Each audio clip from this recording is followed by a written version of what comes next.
કરતા ને ખબર પડે એ પણ ત્યાં પહોંચે છે અને બધાને બિચારાઓને બીએલઓને લખાવવું પડે છે. વાંધા શું લીધા છે?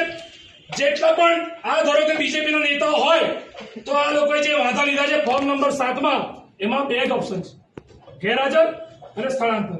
ગેરહાજર અને સ્થળાંતર. પણ કલેક્ટર ઓફિસથી અમને જે માહિતી આપી એમાં કારણ લખ્યું નથી. કેમ? કોને બચાવવા માંગો છો? જો એ વાંધો લેનારો સાચો માણસ છે તો તમે કારણ લખો. ઓનલાઈન કેમ નથી ચડાવતા? ઓનલાઈન નથી ચડાવતા. અને બીએલઓ જાય છે, આજે સવારની વાત છે, બીએલઓ વિસ્તારમાં જાય અને કે આ ભાઈ હાજર છે. અરે ભાઈ, કોઈ નોકરી ધંધો કરનારો માણસ એ ભગવાન છે કે એને ખબર પડી છે કે તમારો બીએલઓ આટલા વાગે આ તારીખે મારા ઘરે આવશે? એવું કઈ રીતે ખબર પડે? તો બીએલઓ એ વ્યક્તિ ઘરે નતા, આ બેન ઘરે ના હોય તો કે ગેરહાજર. આવું ચાલે?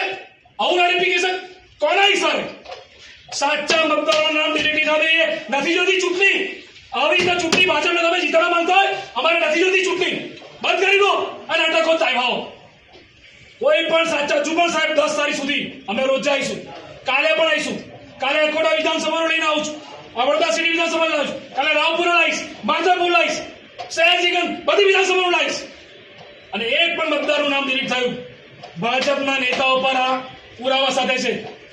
આ વ્યક્તિ અજીત અજીજ નામનો જે વડોદરામાં વોર્ડ નંબર 4 નો ભાજપનો કોર્પોરેટર હોય, આ એપિક નંબર જો એનો હોય તો પછી એની સામે રાષ્ટ્રદ્રોહનો ગુનો દાખલ કરો અને એની સામે એની જોડે બીજેપીના જે પણ લોકોએ આ વાંધા લીધા છે જે ખોટા છે એ બધાની સામે રાષ્ટ્રદ્રોહનો ગુનો દાખલ કરો. કારણ કે કલેક્ટર સાહેબે પ્રોમિસ કરેલી કે ફરિયાદી કોંગ્રેસ પાર્ટી અમે તો બનવા તૈયાર છે. પણ તમે બધા જાણો છો કે પોલીસ પણ સત્તામાં સરકારનો હાથો બનીને કોંગ્રેસનો અવાજ દબાવ કામ કરે છે.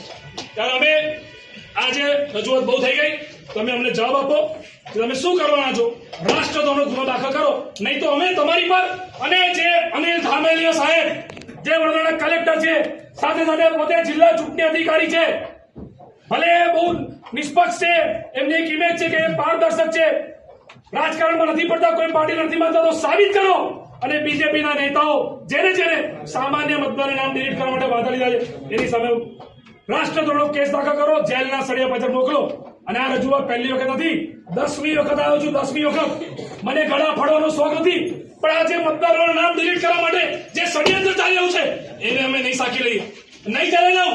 તમે મને જેલમાં મોકલી દો, મારી પર કેસ કરી દો, તમે મને મરાઈ નાખો, પણ હું આ વડોદરાની સામાન્ય પ્રજા માટે લડીશ અને કોઈની યોજના નહીં ચાલુ. અને તમારી પણ જવાબદારી એ જ છે, તમે અહીંયા ખુરશી પર બેસીને ન્યાય કરવાનો છે, ન્યાય.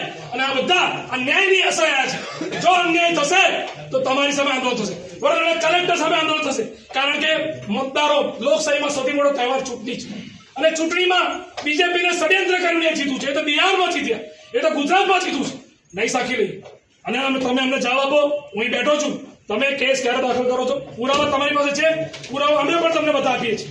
એક શબ્દ બધા આ અજીત અજીજ નામ છે કે બીજા બધા નામોના પુરાવા આપું છું.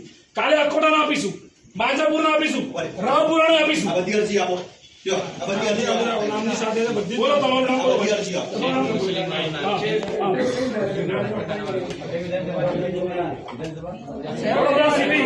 વડોદરા સિટી 141 અને 5 નામ આવું છે એટલે 5 જણનું લાવીશું.